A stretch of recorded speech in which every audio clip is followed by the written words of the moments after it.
ഹിജറയുടെ മുമ്പ് ഹജ്ജിന് വന്ന നജ്ദിലെ ഷൈബാൻ ഗോത്രവുമായി നബി സല്ലല്ലാഹു അലൈഹി വസല്ലം നടത്തുന്ന ഒരു സംഭാഷണമുണ്ട്.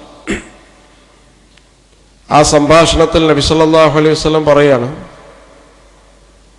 അവരുടെ നേതാവായിരുന്ന ഷഅബാൻ ഇബ്നു സഅലബ അദ്ദേഹത്തിൻ്റെ തമ്പിലേക്ക് നബി സല്ലല്ലാഹു അലൈഹി വസല്ലമയും സിദ്ദീഖുൽ അക്ബർ റളിയല്ലാഹു അൻഹു കയറി ചെന്ന് സംസാരിക്കുകയാണ്. നിങ്ങളുടെ സ്ഥലത്തേക്ക് ഞങ്ങൾ വരാം. അറബ് ഗോത്രങ്ങളിൽ ഏറ്റവും പ്രധാനപ്പെട്ട ഒരു ഗോത്രമാണ് അവരുടെ ഗോത്രം. ധീരശാലികളും ബുദ്ധിശാലികളുമായിരുന്നു എന്നാണ് ചരിത്രത്തിൽ അവരെ കുറിച്ച് പറയുന്നത്. നിങ്ങൾ ഞങ്ങൾക്ക് അവിടെ വസിക്കാനുള്ള സൗകര്യങ്ങൾ ചെയ്തു തരണം. പക്ഷെ ഷഅബാൻ ചോദിക്കുന്നുണ്ട്, നിങ്ങൾ പറയുന്ന കാര്യം എന്താണ്? നിങ്ങളുടെ ലക്ഷ്യം എന്താണ്? നിങ്ങളുടെ ആദർശം എന്താണ്? നബി സല്ലല്ലാഹു അലൈഹി വസല്ലം തന്റെ ആദർശം വിശദീകരിച്ചു കൊടുക്കുകയാണ്.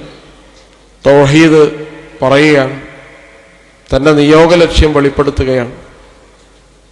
അദ്ദേഹം പറഞ്ഞു, നല്ല ആശയമാണല്ലോ, നിങ്ങൾക്ക് ഞങ്ങളുടെ നാട്ടിലേക്ക് വരാം.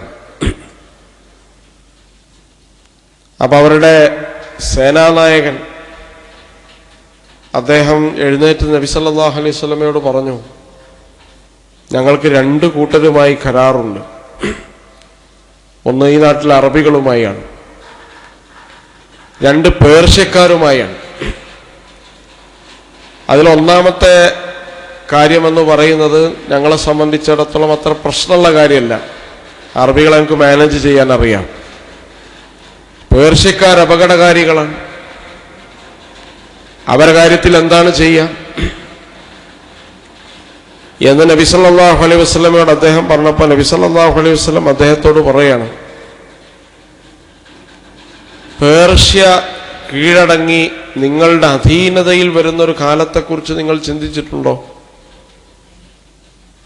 പേർഷ്യയുടെ അധികാരവും ഹുങ്കും നശിച്ച് അവർ നിങ്ങളുടെ കീഴിലേക്ക് വരുന്ന ഒരു കാലമുണ്ട്. അതിനെക്കുറിച്ചാണ് നിങ്ങൾ ആലോചിക്കേണ്ടത്. വളരെ ഉറച്ച ബോധ്യത്തോടുകൂടി നബി സല്ലല്ലാഹു അലൈഹി വസല്ലം ഇത് പറഞ്ഞപ്പോൾ അവരത് വിശ്വസിക്കുകയാണ്, അവരത് ഉൾക്കൊള്ളുകയാണ്.